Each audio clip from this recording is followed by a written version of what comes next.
Hello and welcome. This is Abigail Barella with Sparkle and Shine Guidance, and I've been wanting to make this for quite a few days here, and it's just been busy, and I'm really excited to talk about the nodes changing signs. So first I'm going to explain just like the nodes of the moon in general. I'm going to talk a little bit about the nodes, the collective compass, just always, they're always there, they're always changing signs. They change signs every 18 months or so. And one way you can start to understand this is it is like the collective dharma and the collective karma. And then whatever nodes you were born in, your whole social group, whatever, like, whoever you went to school with has those same nodes. So, my whole grade has Leo North Node, right? So it's like it marks a certain boost, like you were born during those eclipses, and so it infuses you with that drive and that energy. And we have the nodes, the nodal returns from every 18 or so years. So 18, 36, 50, can't do math in my head right now, but something, we get these nodal returns, and nodal returns are a time when you're confronted with certain things in your life and you're like being asked to be drawn into a certain area. The nodes of the moon, we always have the polarity happening. And so we describe the north node, or the ancients did, describe the north node as the dragon's head and the south node as the dragon's tail. And we need both. So there are some astrologers that say like your north node is where it's at, like lean fully into your north node.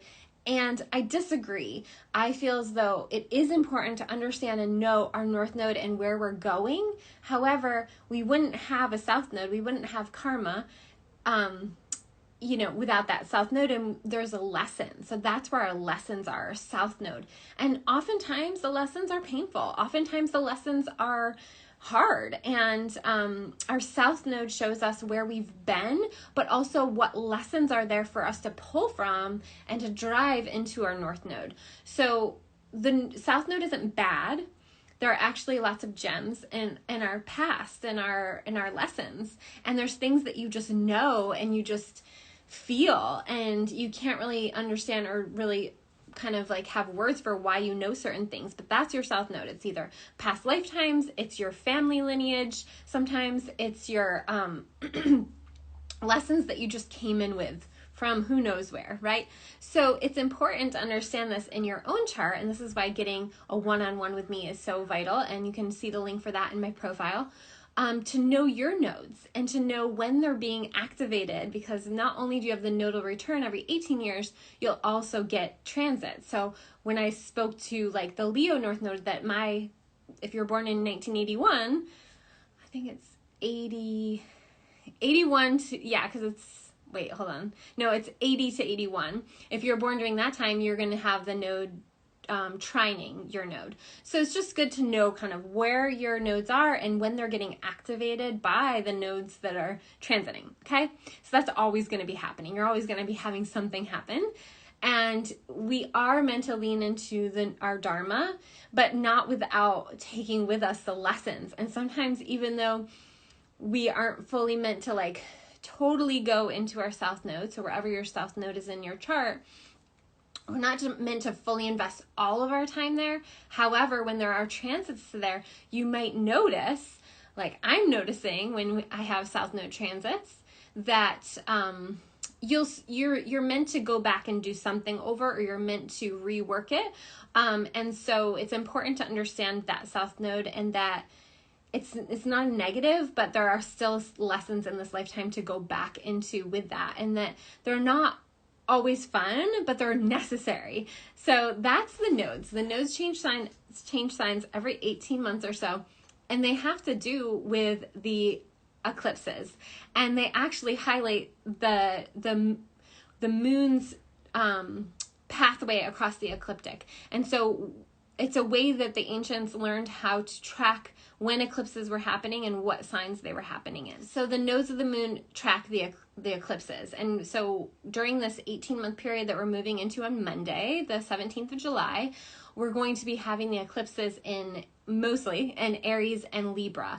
And when those eclipses are happening in Aries and Libra, as we know, eclipses are big flushes of energy. So the North Node eclipses are influxes of energy, like the tides, like the moon, pull on the tides. It's like that with the power of the sun, right? And so North Node eclipses are big flushes, influx of energy. South Node eclipses are flushes out of energy. And so just to understand that is really important. So if you want to take your knowledge of eclipses a little bit deeper, you can start paying attention to, is this a South Node eclipse or is this a North Node eclipse?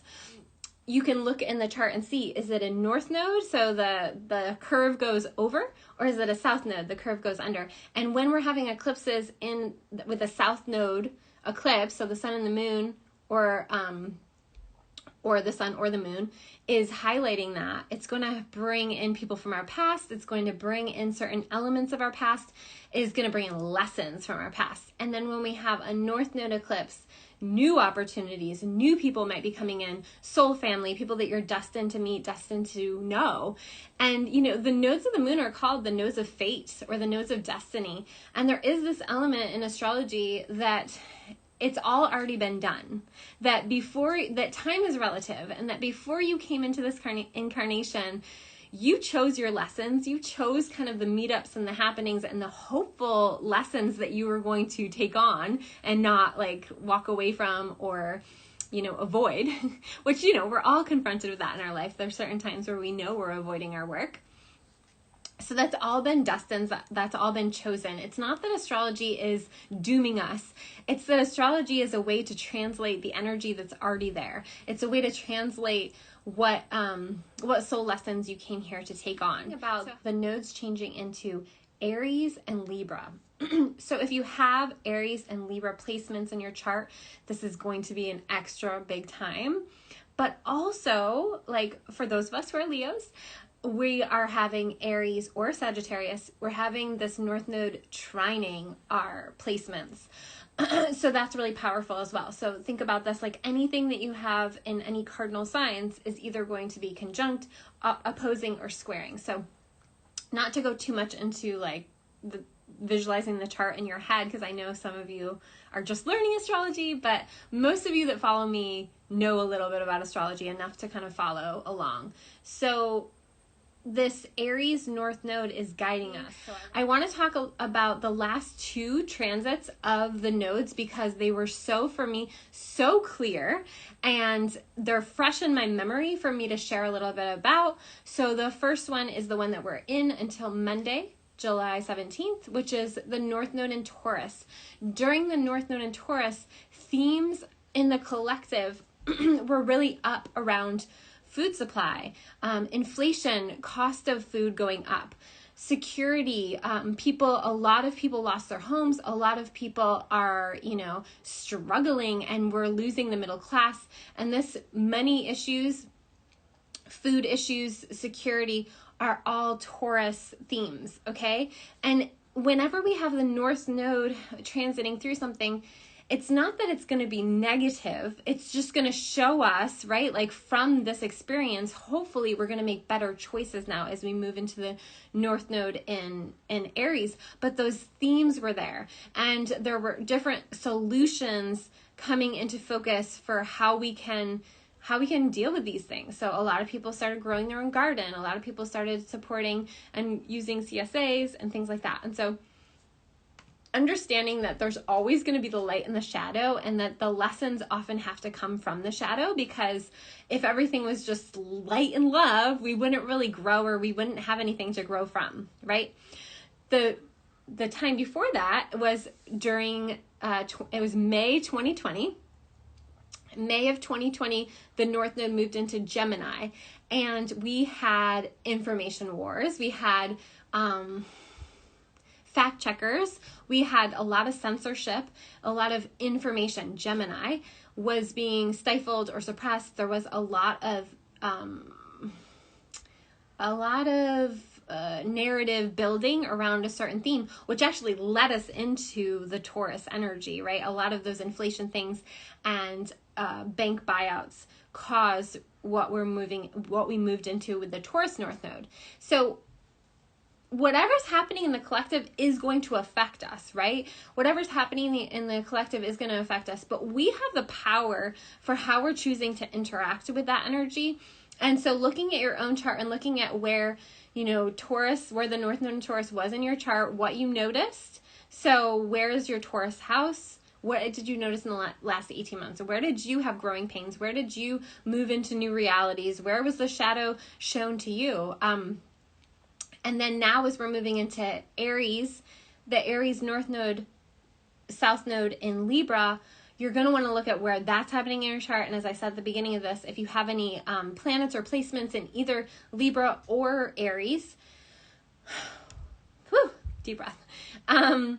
When we had Scorpio purging out of our Scorpio house, because that's where the South Node was, it was really intense. And we've had these other things happening with Pluto, the ruler of Scorpio, and Mars.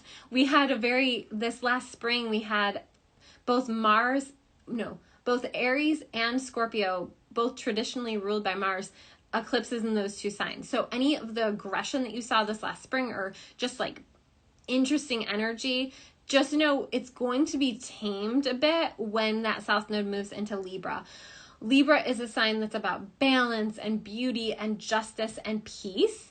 And so we're going from a very conflictive South Node into a very balanced, loving, peaceful, art-loving sign. So that's cool, right? So the generation after me, so if you're born, I think it's 83 to 90 something, you not only had that South Node purging in Scorpio, but then you also had your Pluto there. So that was extra intense. So for those of you, I applaud you. If you have your Pluto in Scorpio and you just made it through, please throw yourself a party, because you are moving into a lighter time as we journey into the South Node in Libra.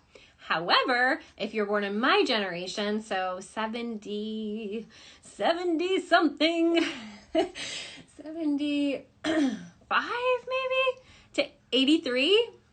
I don't know, guys. Sorry. I'll put the dates after I post. If you were born with Pluto in Libra, you're going to have the South Node purging from that. And that's intense. It's not as intense as the Scorpio transit, but it still brings up past wounding, past power dynamics, and it's clearing. So you're going to be having this clearing. And then, of course, if you have other Libra placements, it's going to be a time of clearing and releasing out through that South Node. Now, I was just talking about the conflictive energy, combative energy of the South Node in Scorpio.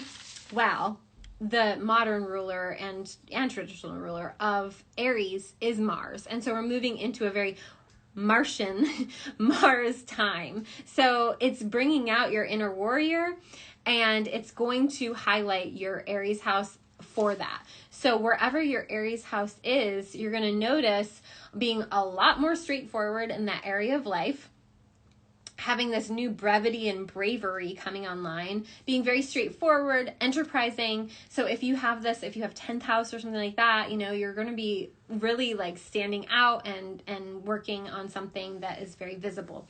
So looking at where this is happening for you is really important, and knowing that the light side of Aries is that spark. It's that your aura. It's how you shine and how you show up in the world, and that's powerful. We're going to be building that.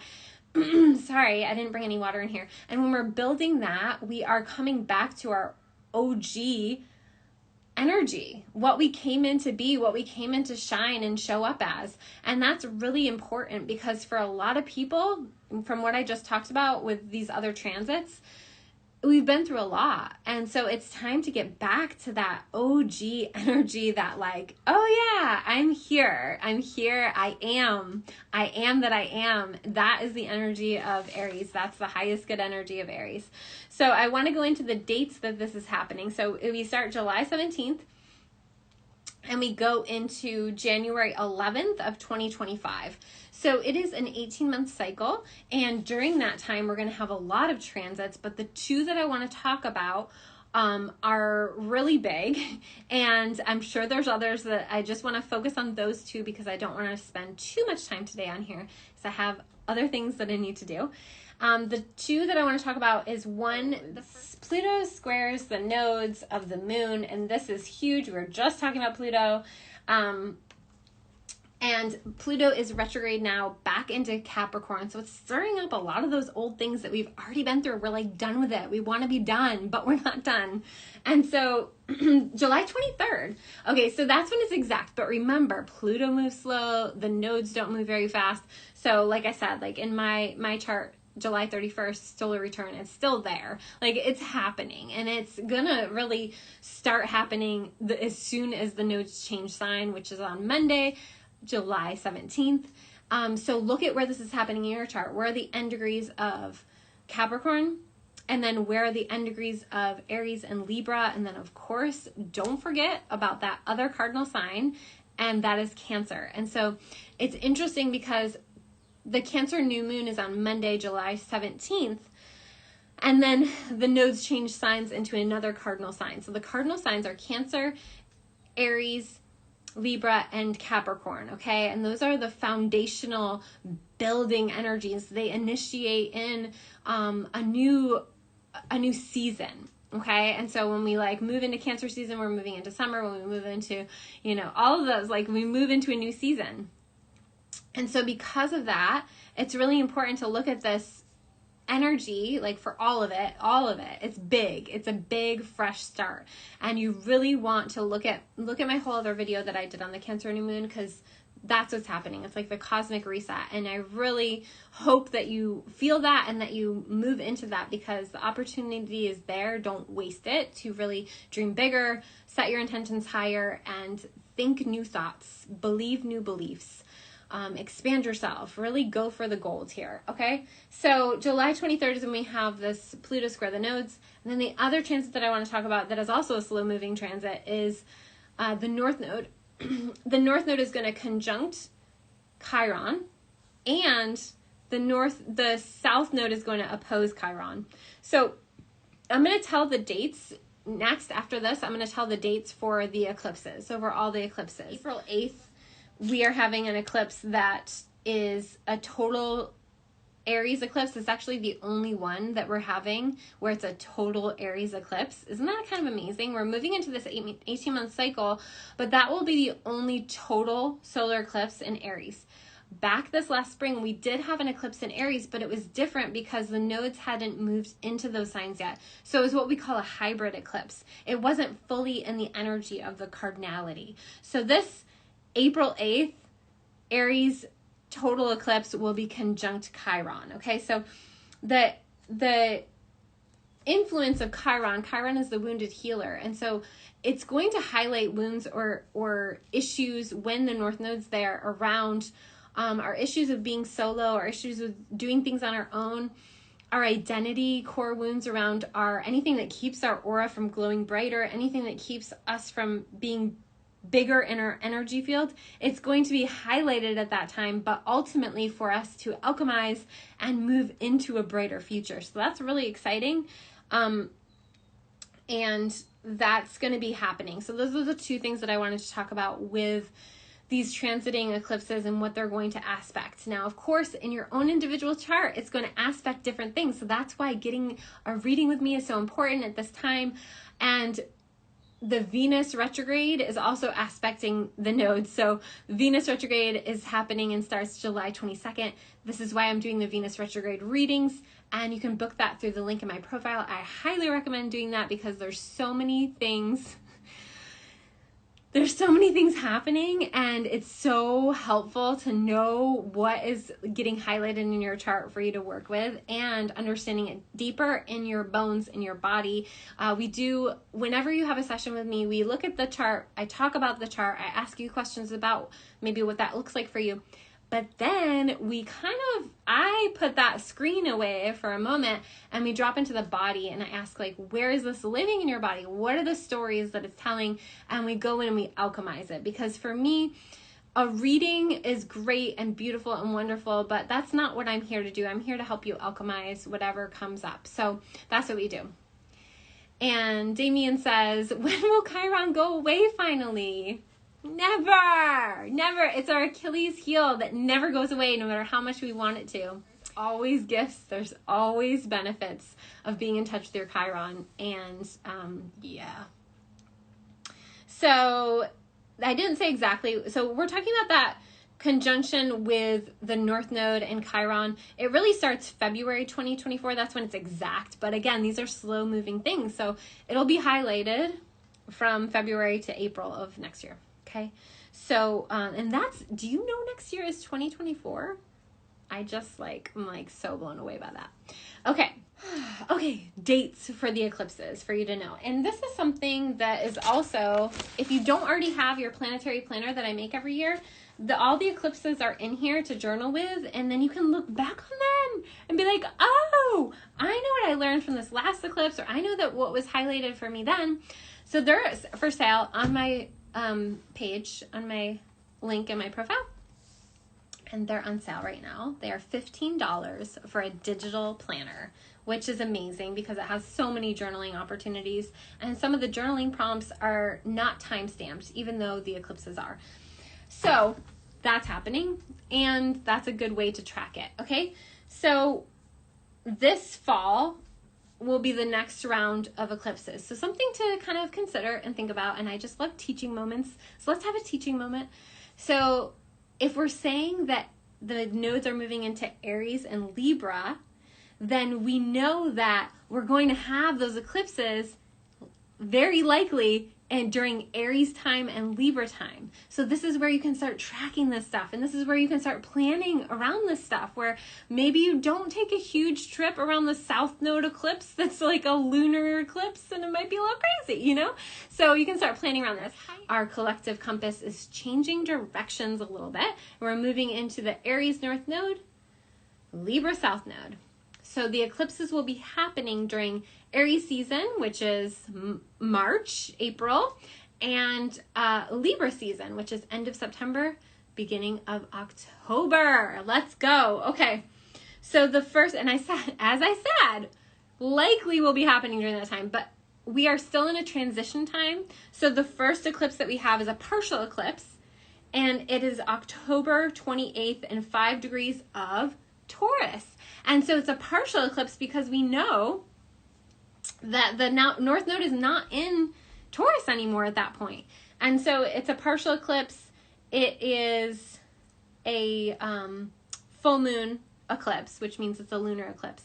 Hi, if you're just joining. Hello. Hi, Taylor. Okay, so October 14th, we have, I did that a little backwards. First, we have the October 14th eclipse in 21 degrees of Libra. That is a total solar eclipse. Look at where 21 degrees of Libra is. And so both the eclipses, the Libra eclipse and the Taurus eclipse, are highlighting Venus. They're both Venus ruled. So we had a very battling, conflictive, aggressive, intense spring eclipses in both Mars signs. So Scorpio and Aries, and now we're moving into this Venusian fall. So that's kind of exciting. So no matter what, it's going to be a little bit better. It's going to be a little bit better this fall. And then in March 24th, we will have a lunar eclipse in 5 degrees of Libra. That is a partial. And then on April 8th, as I talked about, there is that total solar eclipse conjunct Chiron at 19 degrees of Aries. And that's all going to be in the 2024 planner. And I will have pre-orders where you can order the paper version, which, because a lot of you love the paper version, but I sold out this year. I'll have the paper version available at I'm doing a pre-sale. But for now, I do have the digital version of the 2023 planner, and there's still a lot of eclipses and full and new moons to journal with, and other journaling prompts that are just not time regulated. Okay, and then finally, the last eclipse that we'll have in this cycle is a total solar eclipse in Libra at 10 degrees.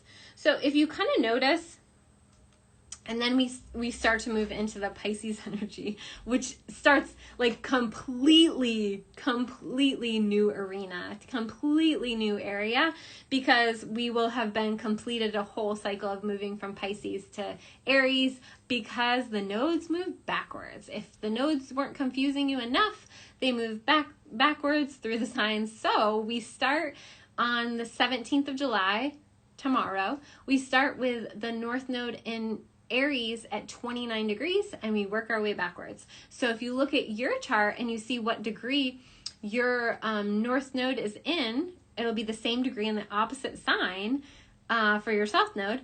You'll know how far into the cycle you were born in, okay? If you're curious about that kind of thing, because it's helpful to know that. So long story short is we can see from these eclipses that they are very Venusian ruled. And I want to point that out because we need it. We need the balance. We need the beauty. We need the justice. We need justice. And so it's a really good sign to see that that's a big part of what we're moving into, because the shadow side of Aries, so remember I'm saying that Libra is highlighted in a big way with these eclipses. The shadow side of Aries can be war, aggression, energy surges, explosions, divorce, drought, fires, it can get real intense there. So during other transitions of this energy, we had so I'll try to say these in order. I'll go back to 1949. Let's just go back a little bit, 1949. So the Geneva Convention, that was a positive thing, very Libra South Node. Let's heal some of these things. There was also something with the Soviet Union. I can't read my own writing. And the Korean War. So there is a lot of war themes, but then there's also a lot of healing from war themes, healing from torture, the Geneva Convention kind of things. Okay. Then, oh my gosh, 1967, 69, as we know, the Vietnam War. We also had that Summer of Love, very Venusian, very Libra. So there was the war, but then there was also the healing from war and being oh, we don't want this, and the protests against war and things like that. 86 to 87, we had Chernobyl. There was another explosion that I think that's what I can't read in 1949 to 50. But Chernobyl obviously is huge, had a huge impact, but also made regulations. Certain regulations were made after that experience. I don't know why we needed that experience, but the collective needed that experience to have something to heal from and to create new legislation and things about. Oh my God, my writing is so bad. I think it's the pen. 2004 to 2006. Sorry, 86, 87, the Berlin Wall came down. Okay, so I wanted to mention that because it's not just war, it's not just aggression, there's also healing. There's also coming back to peace. So sometimes we have to have those experiences to remember why we want peace. And then 2004 to 2006, I don't think I wrote anything down because I was oh, this happened. But right now, as I'm recording this, I'm what did I talk about?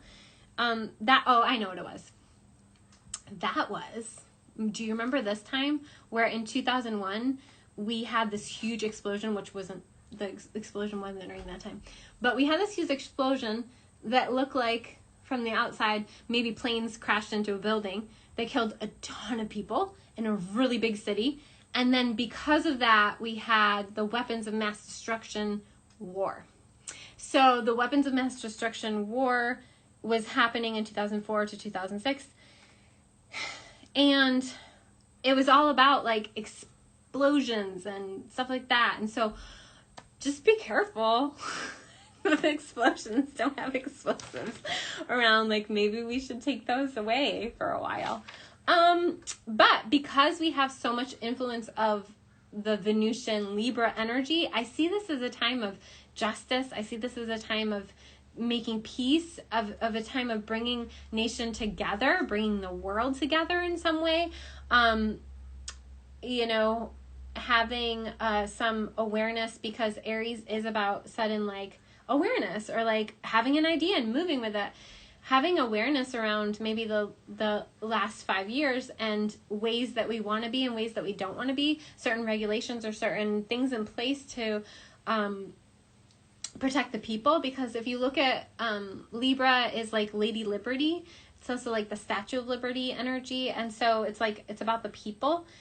So we want to understand that, but it's going to require us to be in that brave, entrepreneurial, really sincere energy of owning who we are and owning what we came here to do, being okay with doing things alone. It doesn't mean that we're going to have to be alone. It means that we have to be okay with doing things alone and being brave about that.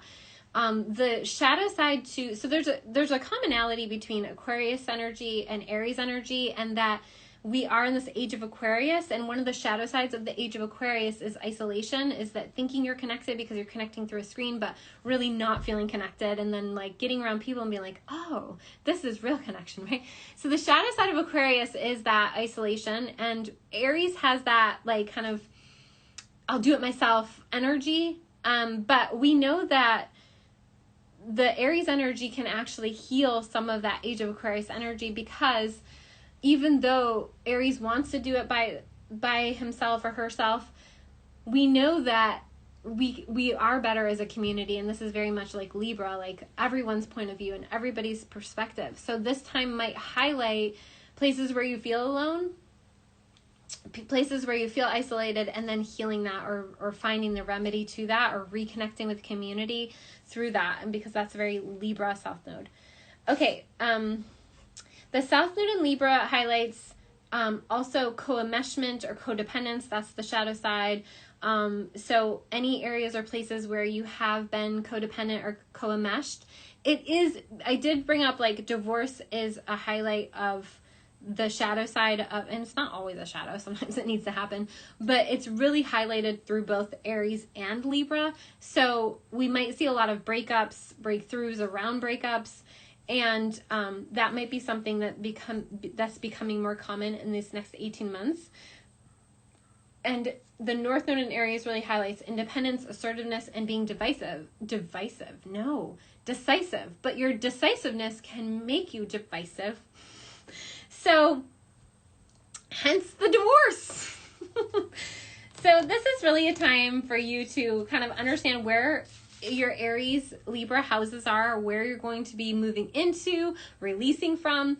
And of course, I love helping you navigate this. If you want to work together, there's so many different ways that we can work together. One is just booking your one-on-one with me. Two is if you have your own business or you're wanting to start your own business, working with me collaboratively in a one-on-one coaching container. We bring in your chart, we bring in the gene keys, we bring in any other tools that I have up my sleeve to help you shine in your business, help you become more visible, and get it, girl. So that's what I have to say. Thank you all for being here. I know I forgot some things, but that's okay. I think I said mostly what I wanted to say. And if you see this posted later, give it a like, maybe a share, maybe a comment. I so appreciate it. And really, my business is only visible through you all. So thank you for being here, and thank you for liking, sharing, and commenting. Take good care of yourselves.